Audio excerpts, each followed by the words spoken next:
नेपाल में तख्तापलट के बाद पहली बार चीन की प्रतिक्रिया अब सामने आई है। चीन के विदेश विभाग के प्रवक्ता लिन जियान ने कहा है कि नेपाल घरेलू हालातों को सही ढंग से संभाल लेगा और वहां जल्द व्यवस्था और स्थिरता कायम हो जाएगी।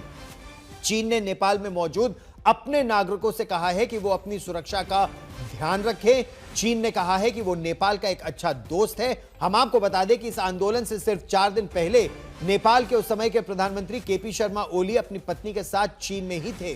पहले शंघाई कोऑपरेशन ऑर्गेनाइजेशन समिट में उन्होंने भाग लिया और फिर चीन की भव्य परेड में भाग लेने के लिए वो बीजिंग पहुंचे। लेकिन चीन से लौटने के कुछ दिनों बाद ही आंदोलन के बाद उनका तख्ता पलट हो गया।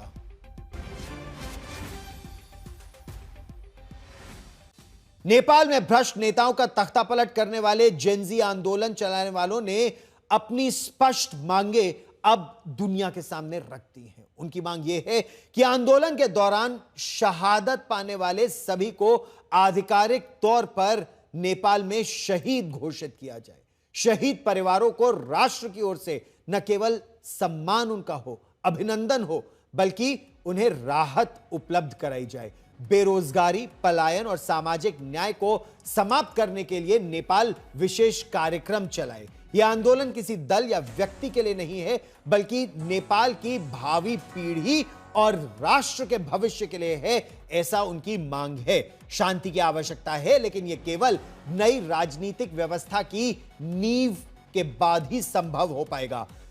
राष्ट्रपति और नेपाल की सेना से उम्मीद यह है कि वो प्रस्तावों को सकारात्मक रूप से लागू करे। राजनीतिक मांगों की बात करें तो जेनजी आंदोलन की ओर से रवि किरण हमाल ने कहा है कि मौजूदा प्रतिनिधि सभा जनता का विश्वास खो चुकी है और इसे तत्काल प्रभाव से भंग किया जाए। संविधान का संशोधन हो और उसे फिर से लिखा जाए, जिसमें नागरिकों, विशेषज्ञों और युवाओं की सक्रिय भागीदारी हो।